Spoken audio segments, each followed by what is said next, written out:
Amores dos sétimos anos, tudo bem com vocês? Eu sou a professora Roniz Midori e nós vamos trabalhar hoje os gêneros textuais do suporte virtual. Então, são gêneros digitais.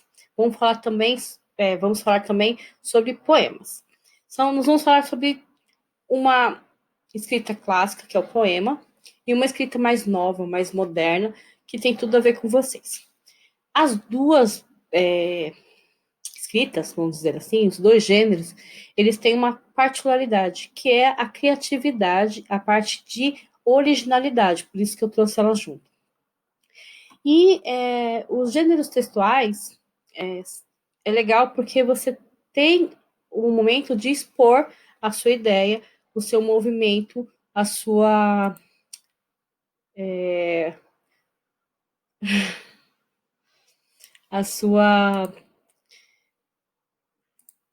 particularidade, tá? Então, hoje nós vamos trabalhar sobre esses gêneros que tem tudo a ver com vocês do sétimo ano, que são livres, que são jovens, que estão fazendo diferença hoje, tá? Então vamos lá. O gênero textual digital, ele começou recentemente junto com a internet e tem uma grande exposição, tem uma grande aceitação, porque é uma maneira rápida, divertida e muito interativa. Você manda uma mensagem, logo você recebe resposta, você fica esperando a resposta para ver se está marcado com aquele azulzinho, se a pessoa viu, se não viu, isso no WhatsApp. Você manda mensagem e vê se a pessoa visualizou nas redes sociais, coloca foto, consegue fazer muita comunicação em pouco tempo. O Twitter, por exemplo, é uma rede social em que você tem também a quantidade limitada de palavras. Então, você não consegue colocar muita coisa. Então, é para coisas rápidas. Tem tudo a ver com esse momento, hoje, que parece que está tudo em alta velocidade. Então, a internet trouxe esses gêneros, trouxe o blog, que é onde você expõe os seus textos, trouxe o vlog, que é através de vídeo que você põe e comenta, e aí você se expressa, você começa a ser mais protagonista das suas ações, responsáveis pelos seus pensamentos, tá? E ao mesmo tempo que isso é bom, isso é muito ruim. Por que é ruim? Porque eu preciso ser mais crítico ao olhar aquele tipo de publicação, aquele tipo de blog, aquele tipo de conteúdo e ter capacidade de avaliar se aquilo realmente é bom para mim. Às vezes um blogger, um blogueiro, às vezes um youtuber que é muito famoso traz algumas informações que são muito úteis. Em compensação, tem outros que são muito famosos também, que são completamente inúteis. Então, a gente tem que perceber qual é o tipo de informação que eu estou recebendo. Às vezes a pessoa é carismática, ela é divertida, tal, só que o que ela fala não faz sentido, te propõe coisas que você sai fora daquilo que você, dentro da sua estrutura familiar, você recebe. Então a gente precisa ser muito crítico para avaliar os gêneros textuais e principalmente as influências digitais que nós estamos recebendo, tá?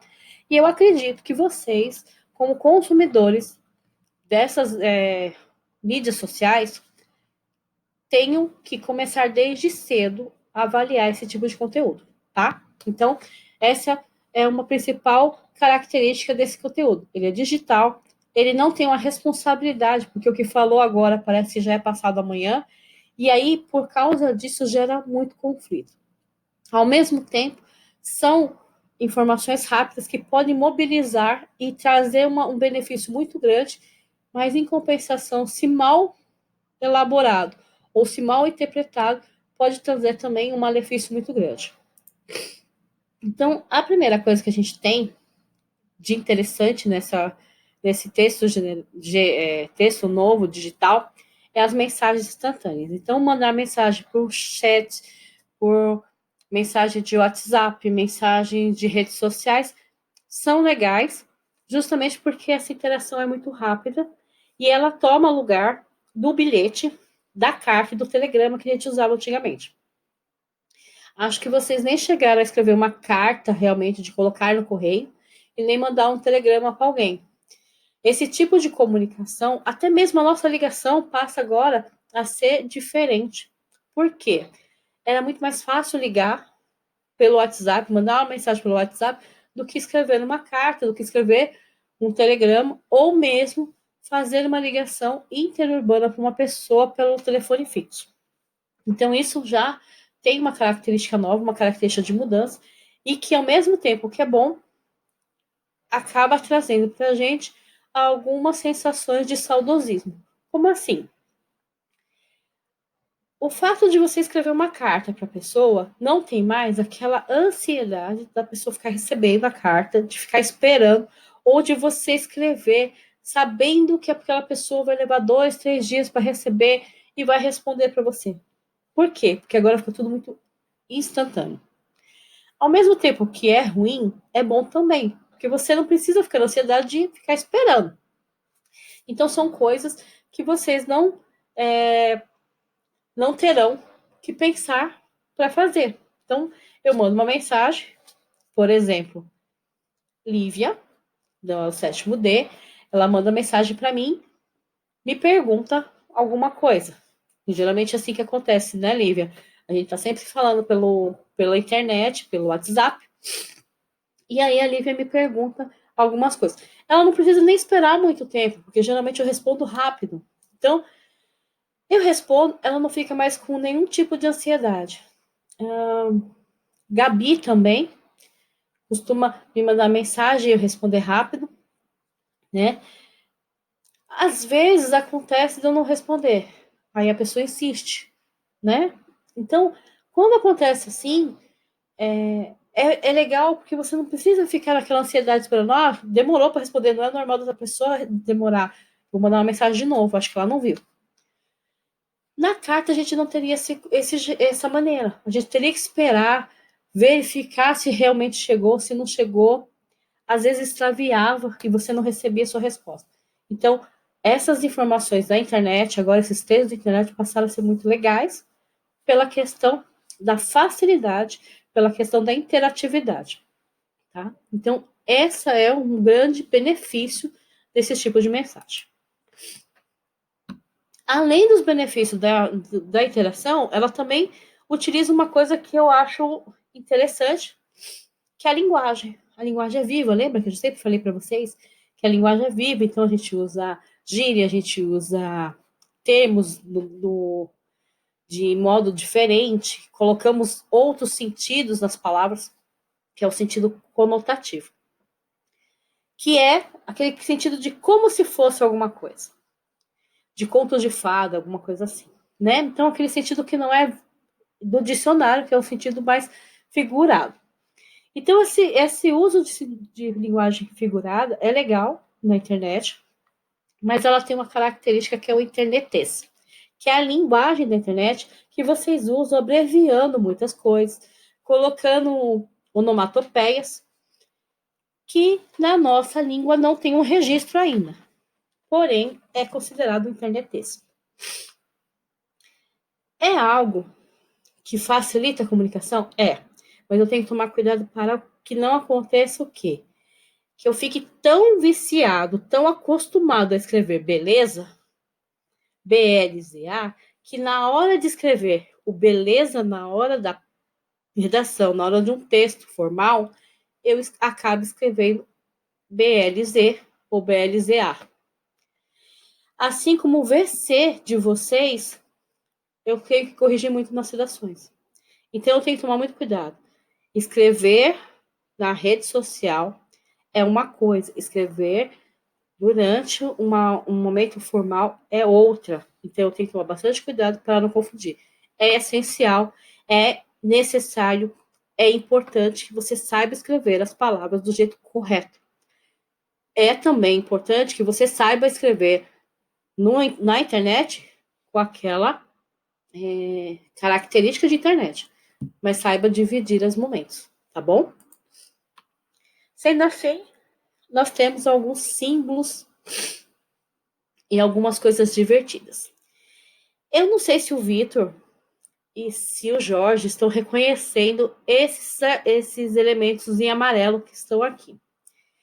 Então, os emoticons são os caracteres do teclado, que também pode virar uma imagem, ou acaba virando uma imagem, que é os ícones de imagem, de emoção. Esses em amarelinho, todos em amarelinho aqui, eu tirei do nosso portal Dedeb, que durante a semana, algumas semanas atrás, os meninos estavam lá disputando quem é que conseguia fazer uma carinha diferente da outra. Na Ásia, aqui a gente usa os parênteses, né? Então, você quer fazer um coração, você vai lá e coloca o símbolo de menor mais o 3 na frente e ele forma o ícone do coração. Na Ásia, é usado esses emoticons que os meninos estavam brincando. Então, existem bastante emoticons lá que demonstra quando eles estão com raiva, demonstra quando eles estão felizes, quando eles estão preocupados. Assim como a gente tem esses com as parênteses, que faz a carinha, né? Eles têm com os símbolos voltados com outros tipos de simbologia, tá? E a gente também tem os emojis, que são as imagens, né? Que te representam alguma coisa. Então, a gente tem tanto os emoticons quanto os emojis. Os emojis são aqueles, geralmente, que vocês usam para resposta rápida. Então, a mãe mandou voltar logo para casa. Aí você fala assim, ok, você vai lá e coloca um joinha. Então, esses que vocês usam. Eu, particularmente, só uso joinha quando eu tô com muita raiva ou quando eu tô com muita pressa. Então, das duas, se você colocar para você um joinha, ou é porque eu tô passando alguma coisa que eu não posso te responder e aí eu não posso mesmo parar, e isso me deixa muito chateada, ou é porque eu tô com muita coisa para fazer e não dá tempo de responder. Então, é um momento de raiva, porque eu gosto de responder vocês com calma, e também é um momento de pressa. Então, eu só uso um joinha nesses casos, tá? Agora o poema. Então, nós trabalhamos com um tipo de texto novo, uma linguagem nova, uma facilidade de escrita. E agora a gente vai para um poema que é formado por versos e um conjunto de versos separados por uma linha é uma estrofe. Ele não tem um número definido de estrofes, ele pode ter vários tipos, né? Então, a gente vai ver poemas com uma única estrofe, tem outros que com 10, 15 estrofes, não tem problema nenhum, não há limite. Também a quantidade de versos dentro da estrofe pode ser variada, tá? Pode também não ter verso, tem um único verso grande, com bastante verso, uma estrofe com muitos versos, ou umas estrofes com 3, 2 versos, não importa. Ele tem uma estrutura flexível. Porém, existe uma forma que é uma forma fixa muito usada pelos antigos escritores, que é o soneto, que até hoje ele é uma forma mais tradicional, que é composta de 14 versos, dividido em estrofes. 4 estrofes, 4, 4, 3, 3. Esse é o mais conhecido das formas do verbo, do poema, e ao meu ver, um dos mais trabalhados sonoramente, tá? Então vamos lá. Além da característica de ter verso e estrofe, uma linha em branco para separar, a gente tem algumas características também que são importantes no poema. A primeira característica é o som. Quando você faz rima, geralmente é para produzir som, para ampliar a emoção, a sua expressão de sentimento, de questões de pensamento, alguma coisa assim, da sua intenção. Então, ela vem envolvida junto com a sonoridade. Então, às vezes, um poeta quer falar sobre o vento, e aí você percebe que ele vai fazendo o som do S fica muito frequente, porque o S faz que é o som dos ventos. Então, vocês percebem algumas coisas nesse sentido. A segunda é o ritmo. Conforme você lê, ele vai, sobe e desce na tonicidade das palavras, tá? Também é outra coisa que produz uma expressão, um aumento da sua intenção, às vezes premeditadamente. A forma do poema, que pode ser livre ou pode ser fixa, que nem eu falei para vocês, né? Que tem o poema, que nem o soneto, e tem também forma livre, que não tem exigência nenhuma. Então, ele é bem flexível na forma. Mas o que acontece? Ele não precisa ter ponto final, né? Na outra linha, travessão, nada disso. Ele tem verso e estrofe. Às vezes só verso, né? E a finalidade é envolvendo o eu lírico. O que é o eu lírico? Aquele personagem ou aquela representação de quem está se pondo no lugar daquela pessoa que está sendo foco do texto. Então, se eu vou se eu vou escrever um poema, o meu lírico pode ser qualquer pessoa, qualquer coisa que vai expressar aquilo que eu quero. Não quer dizer que aquela expressão é a minha, que aqueles sentimentos são os meus, tá? Então, a voz do poema é o eu poético, o eu lírico. Então, o autor escreve, pode ser, que nem eu falei, com voz de adulto, voz de criança, né? Esse dar a voz de um objeto de animal é como se ele fosse um personagem e o personagem estivesse falando aquele poema, tá? Então, ele expressa o que o poema quer dizer, não o que o poeta. Então, o eu lírico não é o poeta. Quem escreve não é o eu lírico. O eu lírico é a representação para o poema, tá? Então, por exemplo, eu vou escrever um poema sobre uma menina que gosta de flores. Eu, particularmente, não gosto de flores. Não é que eu não gosto, eu não sei cuidar. Então, eu não compro flores. Mas se eu fosse escrever um poema, eu poderia muito bem colocar a questão da menina que ama flores, que ama comprar flores, que ama cuidar de flores, porque ela tem o dom de fazer florescer as coisas. Isso quer dizer que o eu lírico desse poema é uma pessoa que tem habilidade com plantas, diferente da professora Runiz, que não tem habilidade nenhuma, até o cacto morre. Por quê? Porque eu nunca estou em casa, porque eu não sei cuidar. Algumas coisas a gente é meio limitado. Então, o eu lírico não é quem escreve, é quem está sendo representado no poema. Tá ok? Então, ninguém mais confunde isso. Na criação, algumas palavras, que nem eu falei para vocês, têm sentido literal, igual do dicionário, denotativo. Denotativo igual a D de dicionário.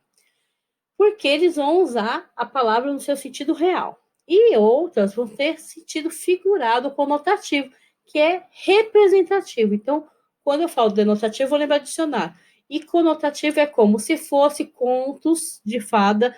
Então, sentido de falta de realidade mesmo. Então, conotativo é como se fosse alguma coisa diferente, tá? Então, sentidos novos, situações.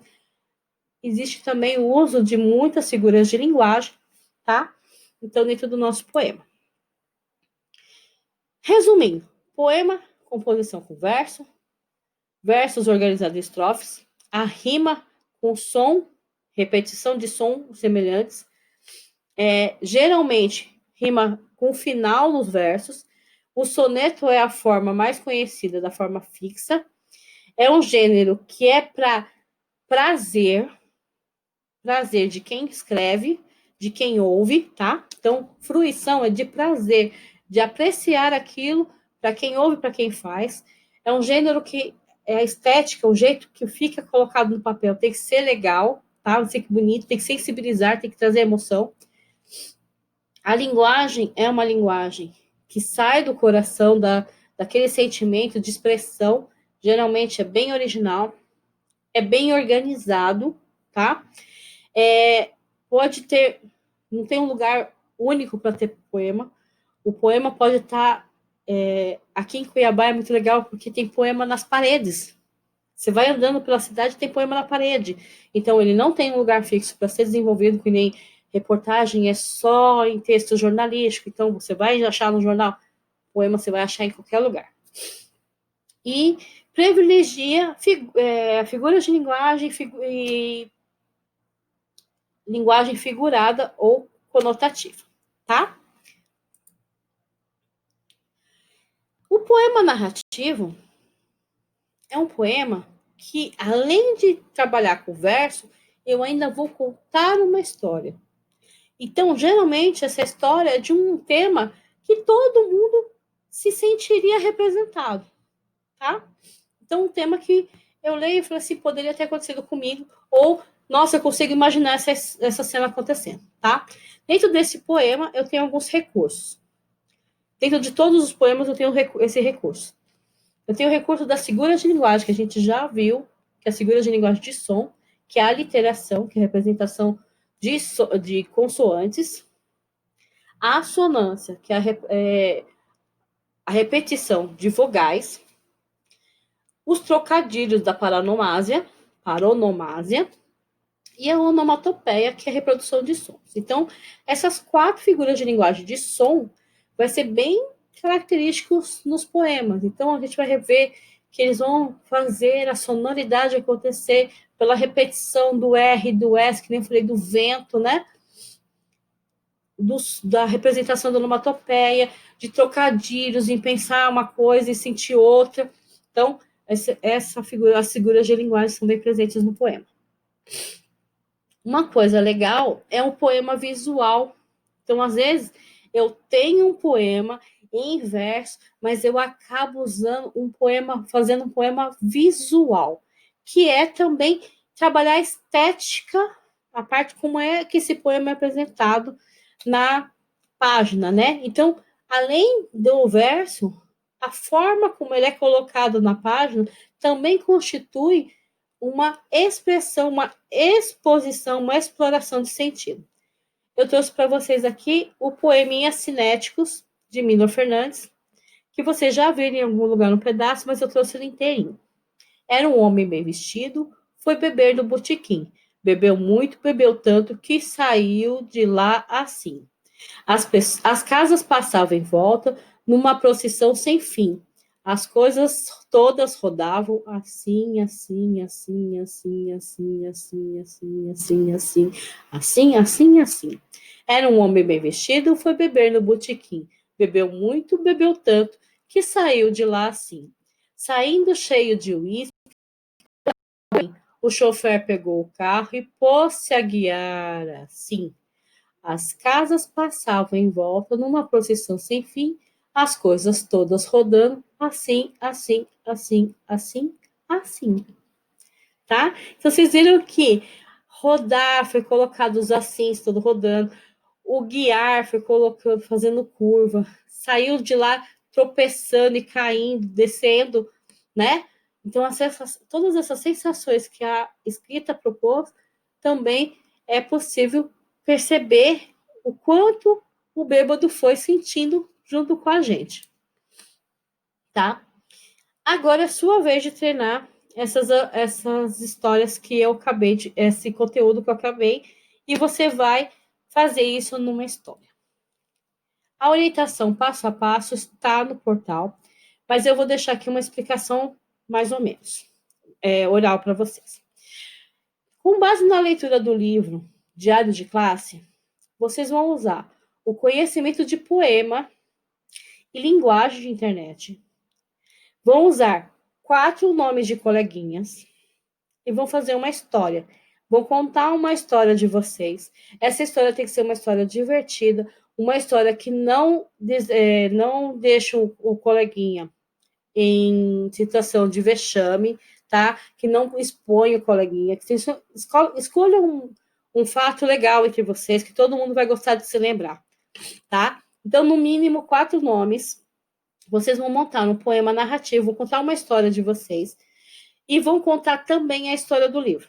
Então, o livro vai ter que ser contado junto com a história de vocês. Lembrem bem, vão usar 4 nomes. Podem usar a questão visual, a questão de sonoridade. Usem e abusem do conhecimento de poema e podem utilizar o internet texto, se vocês acharem alguma brecha aí. Por que vocês podem usar o internet texto nesse texto? Porque vocês vão publicar esse texto Vocês não vão mandar para mim, vocês vão publicar no meu mural. Este mural foi feito para o 7º ano, então vocês vão pegar a câmera de vocês, vão ler o QR Code, vai entrar no lugar que vai ter uma postagem de vocês. Vocês vão lá colocar a postagem e vão escrever o texto de vocês. Então, escrevam no papel, depois passa para lá. Eu deixei lá um livro que o SESI deixou contando a história do poema no Brasil. Na página 45 e 46, na hora que vocês abrem o link, expande o livro, tá? Um livro digital que tem lá. Na página 45 e 46, tem poemas visuais para dar uma ideia para vocês do que vocês podem fazer. Não precisa ler o livro todo, claro, que são 70 páginas, mas na página 45 e 46 tem algumas imagens bem legais, tá? Então, dá uma folheada no livro para ver se a história, se o poema ajuda vocês e se divirtam. Lembre-se que vocês não podem colocar nenhuma história que coloque o coleguinha, que deixe o coleguinha numa situação desagradável, nem magoar os colegas. Vão usar 4 nomes, incluindo o seu. Então, 3 nomes e o seu, tá? E vão colocar essa história para eu ver lá no mural. Todo mundo vai ver de todo mundo, tá? Então, tá lá no mural, o mural tá aberto. Na hora de vocês escreverem o poema, escrevam e assinem, porque às vezes você entra como anônimo. Então, assina o poema para eu poder dar atividade feita, tá? Então, vamos supor, a professora Roliz colocou lá, como eu loguei com o meu e-mail, sai meu nome. Mas se eu entrei como anônimo, não sai meu nome, ou sai o nome do e-mail de gamer, alguma coisa, eu não vou saber quem é. Então, você assina o seu nominho embaixo do seu poema, ok? Um beijo para todos e até a próxima aula.